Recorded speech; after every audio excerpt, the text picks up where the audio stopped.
اعوذ باللہ من الشیطان الرجیم بسم اللہ الرحمن الرحیم۔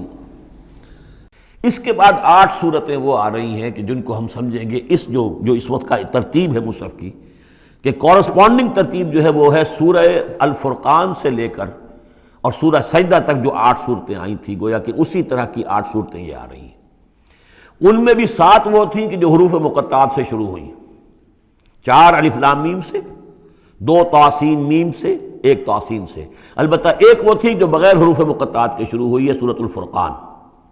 یہاں بھی یہ ایک سورت جو شروع ہو رہی ہے سورہ زمر، یہ بغیر حروف مقطعات کے ہے۔ باقی 7 صورتیں جو ہیں حامیم حامیم حامیم حامیم، ان میں سے ایک جو ہے وہ حامیم عین سین قاف، لیکن حامیم کا سلسلہ چلے گا۔ یہ 7 صورتیں در حقیقت ایک سیکوینس میں ہیں، اور لیکن یہ بھی ہے معنوی طور پر یہ بھی اسی میں شامل ہے۔ اور ان میں سے اب یہ سمجھ لیجئے کہ جو پہلی 4 صورتیں ہیں ان کا مرکزی مضمون ہے توحید عملی۔ ایک ہے توحید عقیدے کی توحید، اللہ کو ایک ماننا اکیلا، لا ضد لہ ولا ند لہ ولا مثل لہ ولا مثال لہ ولا مثیل لہ، اس کے جیسا کوئی نہیں ہے، نہ صفات کے اعتبار سے نہ ذات میں، کوئی اس کا کفر نہیں ہے، لم یلد ولم یولد۔ یہ سب کیا ہے؟ یہ عقیدہ ہے۔ ایک ہے عمل کی توحید، توحید عملی۔ وہ کیا ہے؟ عمل کی توحید کیا ہے؟ توحید فی العالم عمل، اور جس کو کہ امام ابن تیمیہ رحمۃ اللہ علیہ نے ایک اور بڑی خوبصورت اصطلاح استعمال کی ہے، توحید فی الطلب، توحید فی العقیدہ اور توحید فی الطلب۔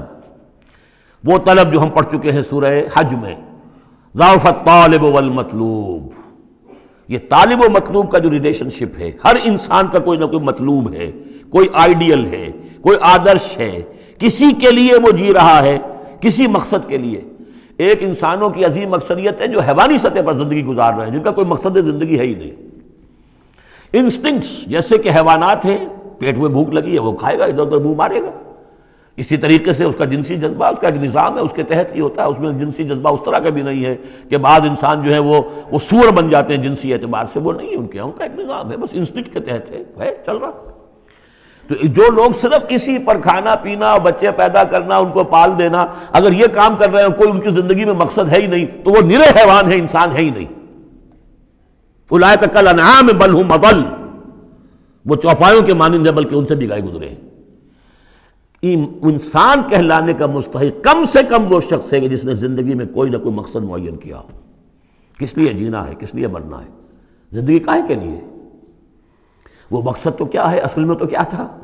اپنے رب کو چاہو، اس سے محبت کرو، اس کو مطلوب بناؤ، تمہارا مطلوب صرف اللہ ہو، لا مطلوب الا اللہ، لا مقصود الا اللہ، لا محبوب الا اللہ۔ یہ تھا جس کے لیے تمہیں جینا تھا، اسی کے لیے تمہیں مرنا تھا۔ ان صلاتی و نسکی و محیای و مماتی للہ رب العالمین۔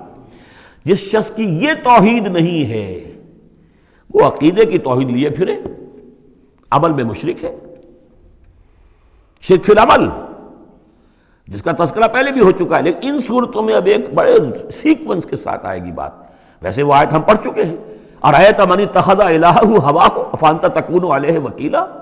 اے نبی، آپ نے اس شخص کو دیکھا جس نے اپنی خواہش نفس کو اپنا معبود بنا لیا، تو کیا آپ ایسے شخص کی ذمہ داری لیں گے؟ وہ کہتا تو ہے اپنے آپ کو میں موحد ہوں، اپنی خواہشات نفس، اپنے نفس کے کسی مطالبے کو پورا کر رہا ہے۔ یہ دیکھے بغیر کہ اللہ نے اس کو حلال کیا یا حرام کیا ہے، تو اس کا معبود تو اس کا نفس ہے، اللہ کہاں ہے؟ ہاں، اللہ کے لیے بھی جا کے نماز پڑھ لیتا ہے، لیکن دوسری طرف وہ نفس کو اپنا معبود بنا کے شرک کر رہا ہے۔ کہتا ہے لا الہ الا اللہ، تعویذ کو وہ اس کے جو ہے باقاعدہ تسبیح کر رہا ہے، ضربے لگا رہا ہے، جبکہ اس کا معبود اس کا نفس ہے۔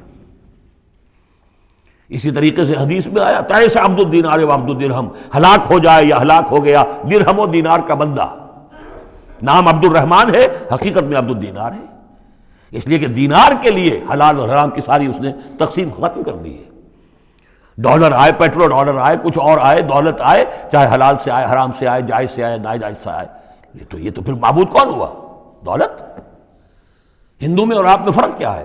ہندو نے دولت کی دیوی بھی بنا کر ایک رکھ لی ہے، وہ لکشمی بائی ہے ان کی، اس کو پوجتے ہیں، دنڈوت کرتے ہیں، اس کی کرپا ہو جائے گی تو دولت ہو جائے گی۔ ہم نے کہا ہٹاؤ اس تکلف کو، اس لکشمی بائی کو ہٹاؤ، سیدھے دولت کو پوجو، تو دولت کے پجاری تو ہم ہیں۔ یہ جو توحید ہے، توحید عملی، اس کا جو پہلا نقطہ ہے اللہ کی بندگی کی توحید، توحید فی العبادت، بندگی صرف اللہ کی ہو، یعنی کل کی کل اطاعت اس کے لیے ہو، باقی اطاعت اس کی اطاعت کے تابع ہو۔ باپ کا حکم مانو، ہاں، جو شریعت کے خلاف نہ ہو مانو، ماں کا مانو، استاد کا مانو، حاکم کا مانو، جو حکم اللہ کے حکم کے منافی نہ ہو۔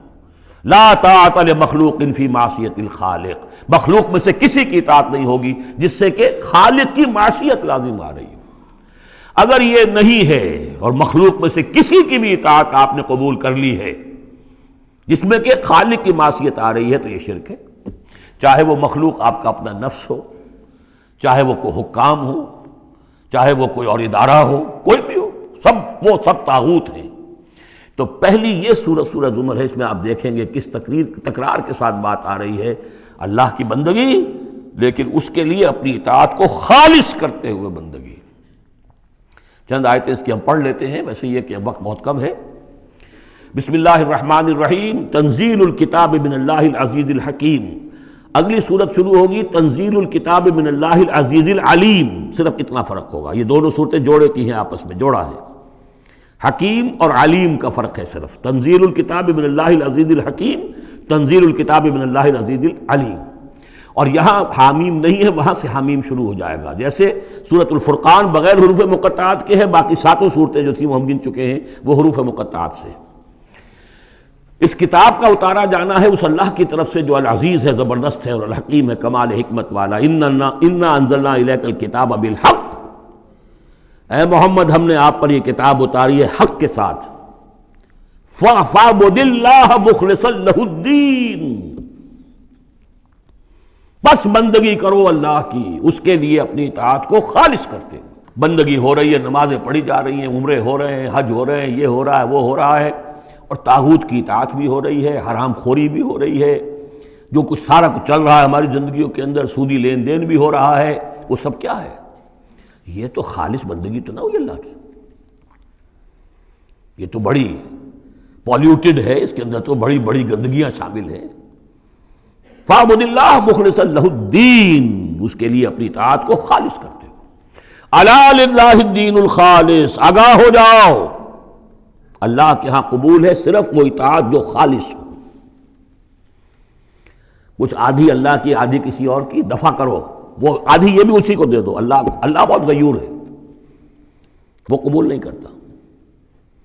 میرا بننا ہے تو پورے میرے بنو، یا ایھا الذین آمنوا ادخلوا فی السلم کافہ، اسلام میں داخل ہونا پورے کے پورے آنا پڑے گا۔ اور اگر تم نے یہ کیا، افتؤمنون ببعض الکتاب وتکفرون ببعض، ہماری کتاب کے ایک حصوں کو مانا، ہماری شریعت کے بعض احکام کو مانا اور بعض کو ٹھکرا دیا، پاؤں تلے رون دیا۔ فما جزاء من يفعل ذلك منكم الا خزي في الحیاۃ الدنیا ویوم القیامۃ یردون الی اشد العذاب۔ تو جو لوگ یہ طرز عمل اختیار کریں گے ان کی سزا اس کے سوا کچھ نہیں کہ دنیا کی زندگی میں ذلیل و خوار کر دیے جائیں اور قیامت کے دن شدید ترین عذاب میں جھونک دیے جائیں۔ تو دنیا کی رسوائی تو ہمارے سامنے، ہمارے ماتھے پر لکھی ہوئی ہے۔ 150 کروڑ یا 130 کروڑ دنیا میں ہوتے ہوئے عزت نام کی کوئی شے ہمارے پاس نہیں۔ جو بھی بین الاقوامی معاملات ہیں ان میں کوئی ہم سے کوئی رائے لیتا ہی نہیں۔ الا للہ الدین الخالص، آگاہ ہو جاؤ کہ اللہ کے ہاں مقبول اگر ہوگا تو دین خالص۔ والذین اتخذوا من دونہ اولیاء، اور وہ لوگ جنہوں نے اللہ کے سوا کچھ اور کو اولیاء بنایا ہوا ہے، ما نعبدہم الا لیقربونا الی اللہ زلفیٰ، اور کہتے ہیں ہم نہیں ان کو نہیں پوجتے، ہم تو اصل میں اللہ ہی کو پوجتے ہیں، ان کو صرف اس لیے پوجتے ہیں کہ یہ ہمیں اللہ سے قریب کر دیں گے، یہ ہمارے یہ وسیلے ہیں، ان کے ذریعے سے ہم اللہ کے قریب ہو جائیں گے، اس لیے پوجتے ہیں۔ ان اللہ یحکم بینہم فیما ہم فیہ یختلفون، یقیناً اللہ تعالیٰ فیصلہ کر دے گا ان کے مابین ان تمام چیزوں میں جن میں یہ اختلاف کر رہے ہیں۔ ان اللہ لا یہدی من ہوا کاذب کفار، اللہ تعالیٰ ہرگز ہدایت نہیں دیتا ان کو جو جھوٹے ہوں اور ناشکرے ہوں، کفار۔ لو اراد اللہ ان یتخذ ولدا لاصطفیٰ مما یخلق ما یشاء سبحانہ، اگر اللہ کا واقعی ارادہ ہوتا کہ وہ کسی کو اولاد بنائے تو ٹھیک ہے، اپنے جو مخلوق ہے ان میں سے جس کو چاہتا چن لیتا، اس لیے کہ اس کے ہاں اولاد کا تو تصور نہیں ہے، اس کی اولاد کوئی ہے ہی نہیں، ایک خالق ہے، باقی سب مخلوق ہیں۔ تو فرشتے بھی مخلوق ہیں، تو اللہ کو ضرورت کیا پڑی ہے کسی کو اپنا بیٹا بنانے کی یا بیٹی بنانے کی؟ سبحانہ، وہ پاک ہے، هو اللہ الواحد القہار، وہ تو اللہ ہے، اکیلا ہے، قہار ہے، اور خود چھایا ہوا ہے کل کائنات کے اوپر، کل تخلیق، کل مخلوقات کے اوپر اس کی حکومت قائم ہے۔ صدق اللہ العظیم۔